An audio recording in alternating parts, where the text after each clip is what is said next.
Bismillahirrahmanirrahim. Assalamualaikum warahmatullahi wabarakatuh.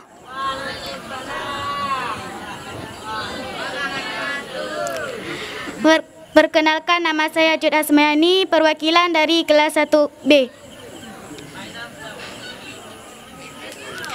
Bismillahirrahmanirrahim. Amal-amal dan kitab Nahwu 100 terbagi 2, lafdi maknawi. Lafdi terbagi 2, sama'i 91 amal, qiyasi 7 amal. Amal sama'i terbagi kepada 13 nok. Nok pertama huruf pejar isim mantang-mantang. Hurufnya ada 19. Ba, min, ila, fi, an, waw, qasam, ba, qasam, ta, qasam, lam, ruba, wa, nyaruba, ala, kaf, mun, munzu, hatta, hasya, ada, qala. Nok kedua huruf penasab isim perafa khabar. Hurufnya ada 6. Inna, anna, ka'anna, lakinna, laita, la'alla. Nok ketiga huruf perafa isim penasab khabar. Hurufnya ada 2, ma dan la. Nok keempat huruf penasab isim mantang-mantang. Hurufnya ada 7. Waw, illa, ya, hayya, ay, hamzah. Nok kelima huruf penasab fi'il mudhari'. Hurufnya ada 4. An, lan, kai, izan. Nok keenam huruf pejazam fi'il mudhari'. Hurufnya ada 5. In, lam, lamma, lam, amal, la pada nahi. Nok ketujuh isim pejazam 2 bab fi'il mudhari' di atas maknain. Isimnya 9. Man, ma, ayu, mata, mahma, aina, ana, ithuma, idhma. Nok ke-8 isim yang menasab di atas tamyiz akan isim nakirah. Dianya 4 segala isim, salah satunya 4 lafaz 10.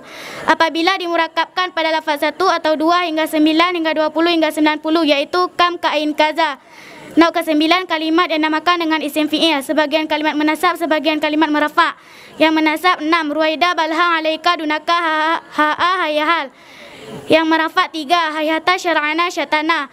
Nok ke-10 fi'il nakisah, buji perafa' isim penasab khabar. Fi'ilnya 13. Kana, sara, asbaha, amsa, adhuha, dhalla, batta, madalla, mabariha, ma'infakam, mafati'a, madama, laisa, dan barang-barang yang ditasrifkan daripada mereka 13. Nok ke-11 fi'il muqarabah perafa' isim penasab khabar.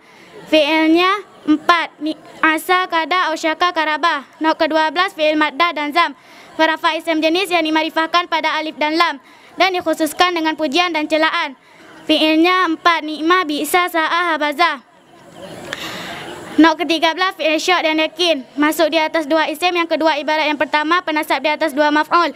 Fi'ilnya 7. Hasibtu, khiltu, danantu, ra'aitu, alimtu, wajadtu, za'amtu.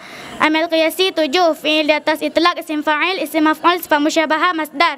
Isim yang diidhafahkan dengan isim yang lain. Tiap-tiap isim yang sempurna dan terkaya daripada idhafah. Amal maknawi 2. Mubtada, khabar atau ibtidah fi'il mudhari', yaitu amal yang jatuh pada tempat jatuh isim. Seumpama Zaidun yadribu, pada tempat Zaidun daribun. Assalamualaikum warahmatullahi wabarakatuh.